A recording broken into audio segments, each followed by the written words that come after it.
ဆောင်ဆိုရင်ဂိတ်ဆောင်လို့ပြောလိုက်တာမဟုတ်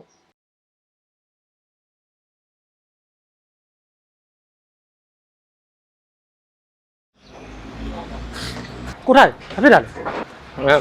ဘာမှမဖြစ်ပါဘူးကွာ မင်းကြီးနဲ့ညီမမတွေ့ခဲ့ပါဘူး ဟောတွေ့တယ်အပေါ်မှာ သူတို့မင်းဘာပြောလိုက်လို့လဲ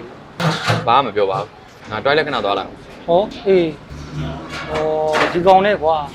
ဝမ်းနဲ့သွားချင်တာဟာစရရလို့ပြောလိုက်ပြီး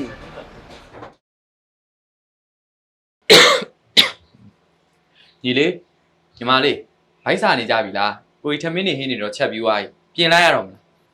တော်ပါပြီဗျာတော်ပါပြီစူပါဟီးရိုးကြီးနဲ့အတူတူမစားဘူးပါ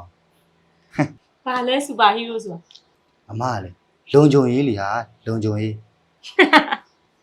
နင်ကလည်းစကားပလင်နေခန်းနေသေးတယ်ဂိတ်ဆောင်ဆိုရင်ဂိတ်ဆောင်လို့ပြောလိုက်တာမဟုတ်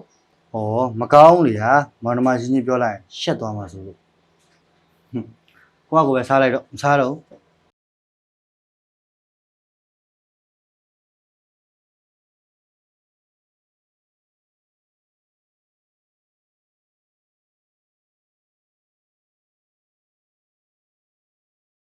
အော်ဂိတ်ဆောက်သူတို့ပြောတာလေမမားပါဘူးလေငါနဲ့တူတူစားရမှာမလို့ရှက်နေကြတာထင်တယ်မစားတော့ပါဘူးကွာ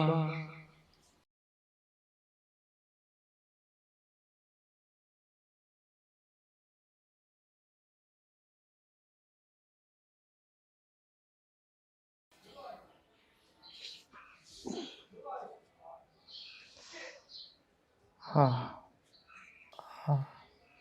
ဘိုက်စားလိုက်တာကွာညီလေး အာဘာလေ ထားပါအောင်ညီလေးဟာကိုကြီးဘိုက်စားလို့ နိုင်ကြီးတယ်ကွာအိမ်နေပါလေဆုံးမ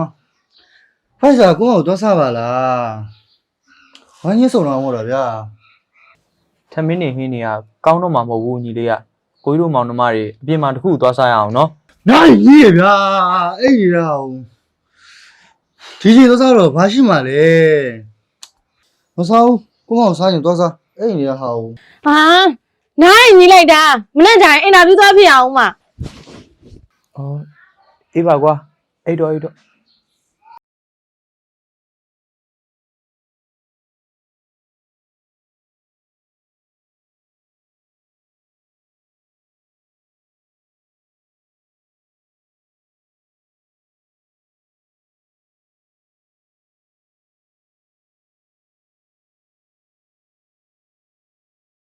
ကိုကြီးဖက်တယောက်အနေနဲ့ကျွန်တော်တယောက်လုံးရှိတယ်မေ